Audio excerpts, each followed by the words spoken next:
Alright, so in this video I'm going to do a quick review of the fantastic 1993 Douglas Coupland novel, Microserfs. So I've got the book right here. This is an original 93 edition.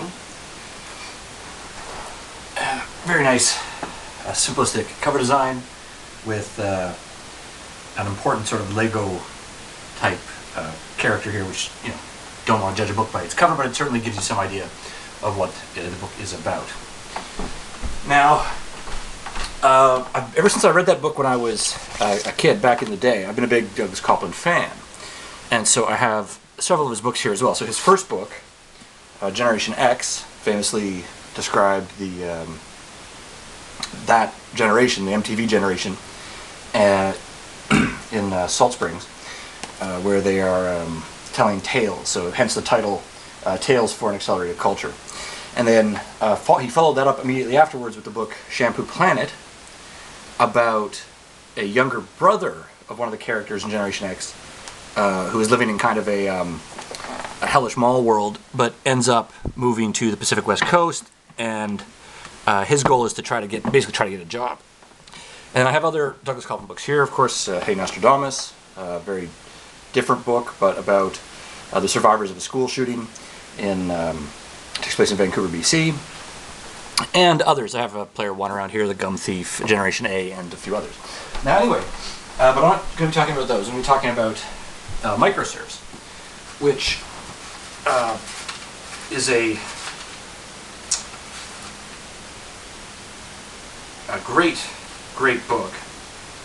Let's see, about 365 pages or so, and how it's structured is as an epistolatory novel. So, like Jane Austen or Von Goethe, it's written so that it follows on kind of a weekly calendar basis the diary of a young 26-year-old Microsoft programmer whose name is Daniel Underwood. And what he and his colleagues are doing in the early 90s, of course, is working as programmers at Microsoft in Redmond, outside the suburb of Seattle. And they are initially, first part of the book's divided into parts. The first part sort of describes their, like loser kind of office space, Mike Judge, Silicon Valley type lifestyle, where they spend most of their time working on very tedious Microsoft programs, like integrating like Microsoft Word documents into Excel spreadsheets and things like this. And him and his friends live together in a kind of a group home, which they call like a nerd house. And the main characters there are, so Dan, a programmer named Susan, a slightly older programmer who became a millionaire working for Microsoft, his name is Abe, a guy named Bug Barbecue, whose real name is never revealed, who is just a debugger, and he's like supposedly incredibly bitter. This woman who initially doesn't live with them, Carla, who becomes the love interest for Dan, and their friend Todd, who is a bodybuilder, very like 22-year-old bodybuilder, and then this guy Michael, who's even younger, he's like 20 years old, and he is a kind of future entrepreneur type, but is incredibly very sensitive character. Coupland uses the description of the Bloom County index of cartoons to determine that. So this is a book that was building off of the Dilbert, critique of the cubicle type of office work that these information laborers are doing, or we call information workers today.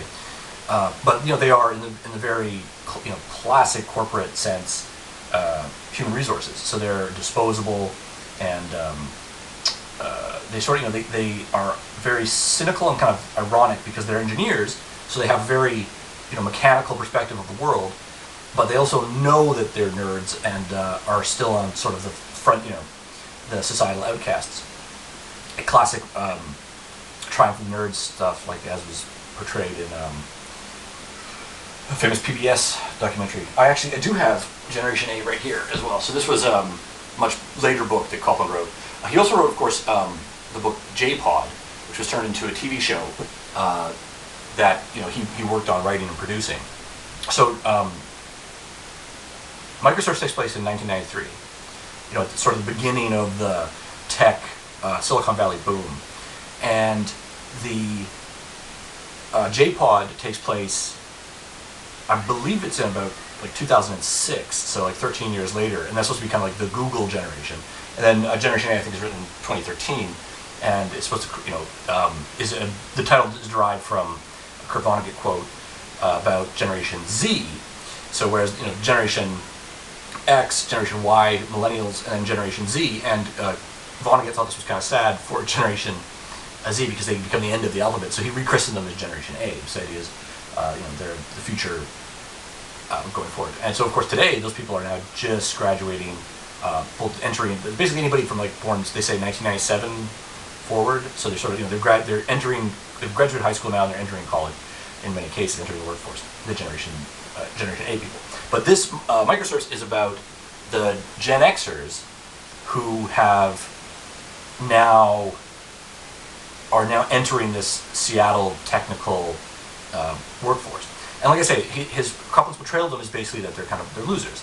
And the idea is they're setting out on this quest to get lives. So the first component of the book is where they're working for Microsoft, and they worship Bill Gates. There's a great sequence where Dan is deconstructing.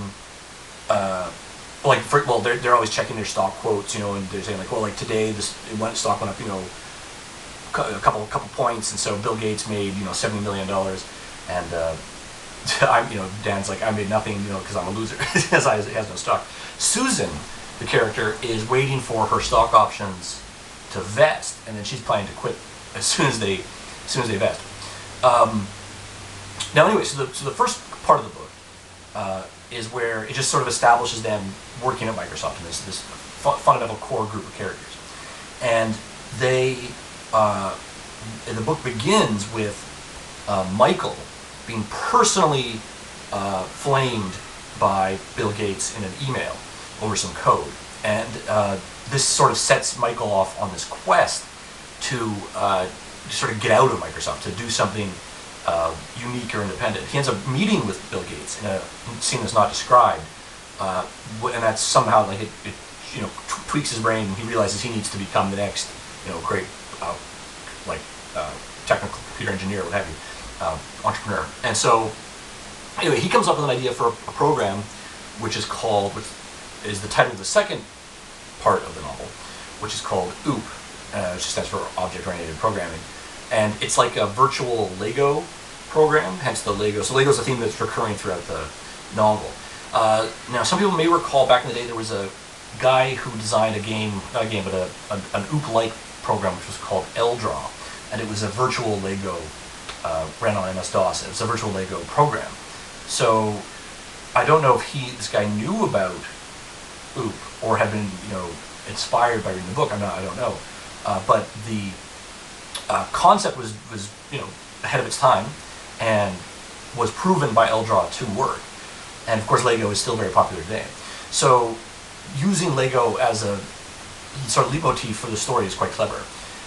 So anyway, so they're all working at Redmond, at the Microsoft campus, and they worship Bill Gates, and Dan sees the world in, as an engineer would see the world. So he likes to describe, for example, he describes all the characters as through just bullet points. So and he says what would be their top Jeopardy, their preferred Jeopardy categories. He uses that to sort of describe the characters, and that's a great way to give them background really quickly, and efficiently, like an engineer would do. And then he does things like he goes around and he meets with these buddies working at the Nintendo campus, and they're writing code for these little programs. One of which is one that's supposed to change all text into prints after the musician, formerly known as prints, like lyrics. So it inserts intercapping and at symbols and things like that into the text.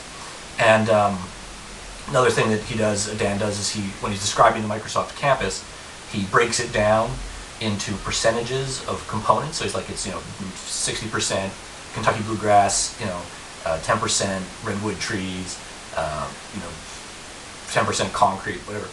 And so that's again showing, getting inside the head of the engineers is an important part of the novel. Coupland, of course, was trained as a designer, industrial designer, so he has some background in this. And today he's quite a popular artist. And that's reflected in the book. You'll see in many chapters what he does is, he has these large sections. I just flipped this open, this is just one example. And these are like mini art pieces within the novel. And they show, they're just, concepts or nouns that are supposed to sort of identify with the characters, resonate with the characters. So like in Shampoo Planet, he has another way of doing this, which is he has the periodic table of the elements, but he replaces it with words. Also, like here's another example of something that he inserts. So this is just 2 pages of just binary code. And so again, these are like art pieces within the novel that are meant to get in, again, provide you with the perspective of the engineers. So it makes it more compelling in one sense. On the other hand, it can be a little senseless, I guess, in some regards. I think that's part of what he's doing, though, is since the engineers, computer engineers, see everything, computer scientists and so on, see everything in this computer world. The idea is that they're not very well adjusted to reality, and so their whole world is just determined by these things like meaningless, strings of numbers, words that don't make any sense. Like there's parts of it where he just reproduces the word money over and over and over again. And he says like, this is how, if you just reproduce a word enough, it inherently loses meaning. So he physically represents that with these many sections of the book.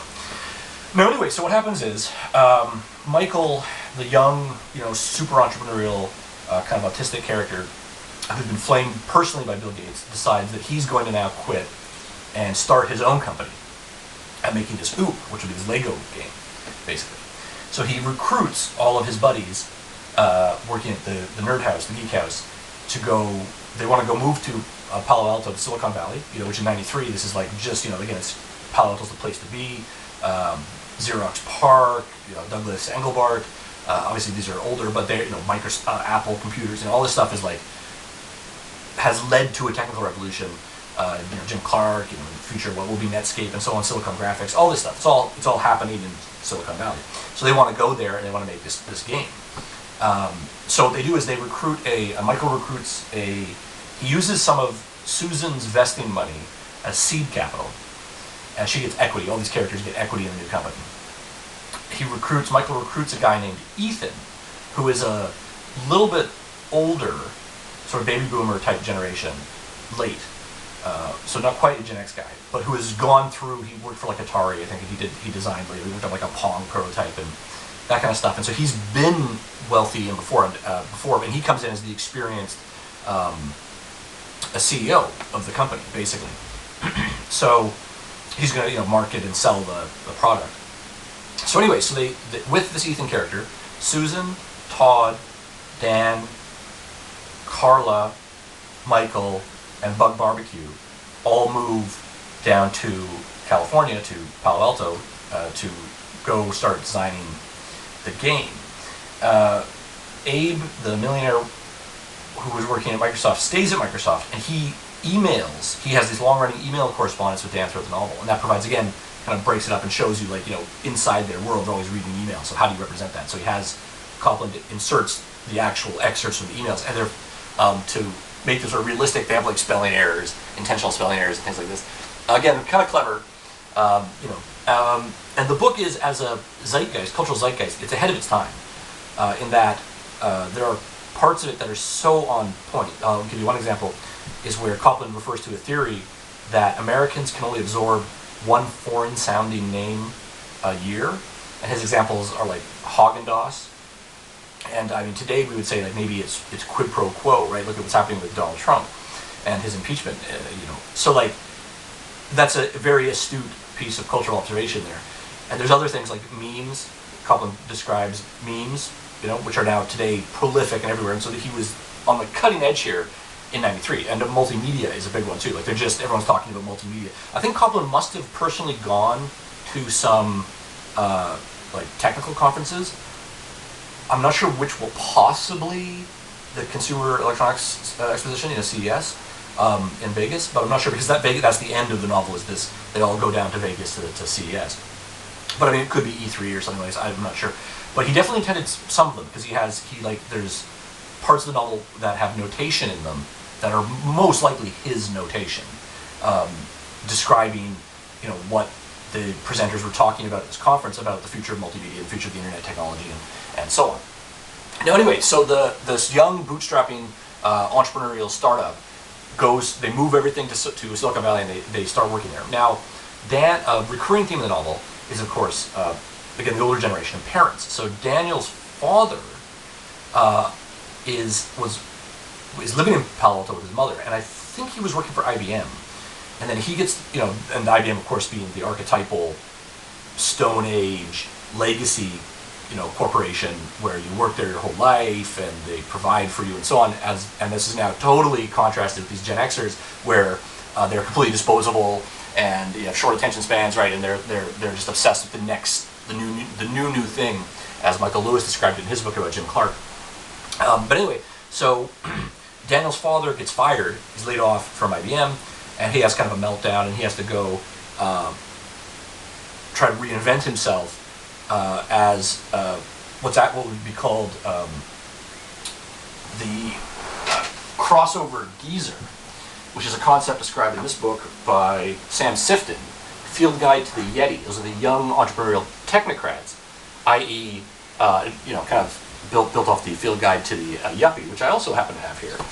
So in the 1980s, of course, yuppies were the hot thing, year of the yuppie and so on. And so this was a satirical critique of them based on this great book, the Preppy Handbook. So there's a whole legacy in the, of like criticizing these prevailing trends in the American, cultural mythos. So anyway, so the Yeti, there's different people in this handbook. So for example, there's the PR Bunny, the VC, there's here, the crossover geezers. This is sort of Daniel's father, Mr. Underwood, or Underhill, either way, who ends up working for Michael at their Palo Alto company. So they move down and they're developing the product. And in classic Coupland fashion, what the book is really about is a love story. It's about reconnecting with your family. Big themes. It's about the relationship between Carla, who's this like very intelligent but very cynical programmer, who was her parents had these old sexist notions about the genders, and so they promoted her brother as the guy who should be go off to do computer engineering and be the technocrat, and told her that she was stupid. So she has this inferiority complex which drives her to excel throughout the novel. So again, there's part of the family themes. So so the relationships are key. And so throughout the novel, what's really going on is in the background they're making this game, Oop, but in the foreground is the day-to-day relationships. So like Todd, the bodybuilder, he's buff and he's fit and he's getting laid all the time, but he can't form sustained relationships, so he has kind of to learn how to do that. This is really the goals of the characters.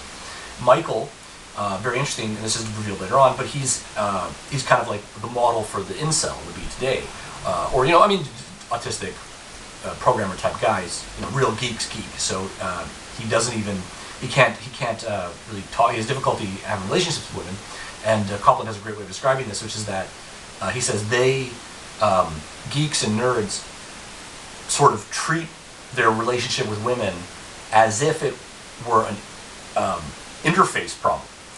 So they just sort of, like he's saying, like they go to talk to women, and then they realize they don't really know how to talk to them, so they assume it's an interface problem, and that it'll get fixed in the next patch, So then they just give up and wait for something to kind of sort itself out. So Michael is having trouble getting into a relationship. Susan is revealed to be sort of like a dominatrix character almost, and so she's trying to find a more submissive guy, but she's having trouble with that because, like, you know, she's dating these people from Intel and like Panasonic, and they are you know, these corporate types who are movers and shakers, like the yuppies were, of course. And she's having trouble finding somebody who kind of, you know, fits with her character type.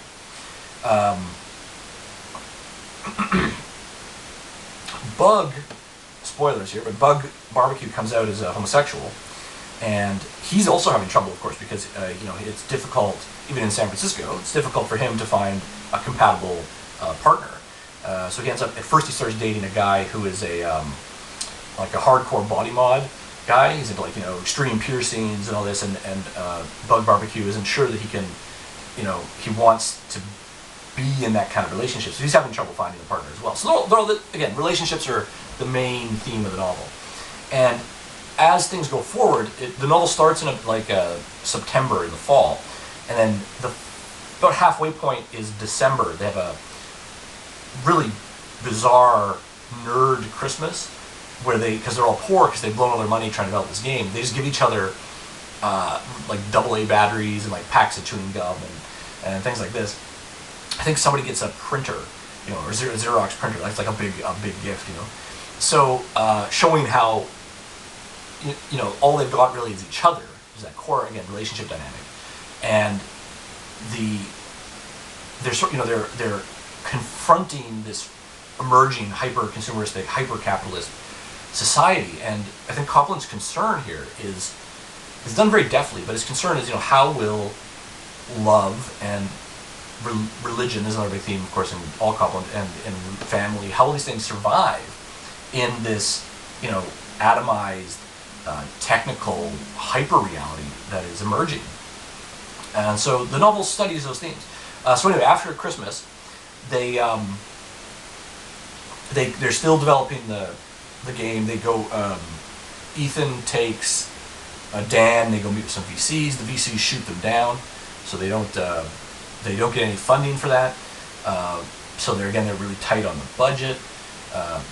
They all start to, as they're doing the programming, they all start to get they start to transform. And how Coupland describes this is that the characters are exploding, he says. So they're improving themselves. Actually, it's like the Maslow hierarchy stuff. Like, they're getting better at being human beings through their labor, right? So their, you know, intellectual labor. So like Dan starts working out, and Carla is giving him shiatsu massages, and he's getting more in touch with his body. There's a great part where Coupland describes Dan as, he says, I felt like I'm just a transportation system for my brain, right? So my body, he says, just this kind of vestigial thing that moves his brain around. And obviously this is not healthy, right? And he has to resolve that somehow. So like I said, the intimate relationship with Carla helps him do that, and that's represented by her giving him the shiatsu massages. And he has to learn how to do it to her, so that they're interacting that way, and they're both, like, they're getting to improve themselves. And Susan and Carla kind of go on this quest to become more feminine, and end up becoming, like, you know, strong feminists. And Susan creates a group called Chicks, which, this is a nice little subplot. Coupland often does this in his books, where, like, it's very Vonnegut-esque, but they'll be inventing or trying to create some broader thing, some goal they're trying to reach. In this case, it's OOP, and, you know, develop their relationships. But also be these, like, sub things that kind of happen along the way that are actually even more successful than the main project. And this is this Chicks website that Susan is working on. So they all become members. They get secret handshakes of Chicks, and then she gets on CNN talking about it, and so, like, that blows up. You know, it goes viral, as it were. And so they end up becoming successful in that regard anyway. They meet another woman whose name is Dusty, excuse me, and she is another bodybuilder. So she comes in as Todd's girlfriend, and they're, you know, crunching, they're working out together. She's another good programmer, and they're all developing their program. In the meantime, Daniel's mother and father are trying to, you know, reconstruct what their roles are going to be in this new society, and so this new you know, technical society. And so Dan's father, the former IBM programmer, the crossover geezer, becomes he goes to work for Michael as just, actually what he's doing is top secret, but it's revealed later on, is he's making this beautiful Lego sculpture for their new offices, which are sort of a surprise that Ethan has sold his Porsche, to fund. And so they're getting these nice offices that are going to be very, very beautiful, and like to encourage them to be creative. Daniel's father is there putting together these beautiful Lego sculptures that they're all going to go, reside around, interact with. And so those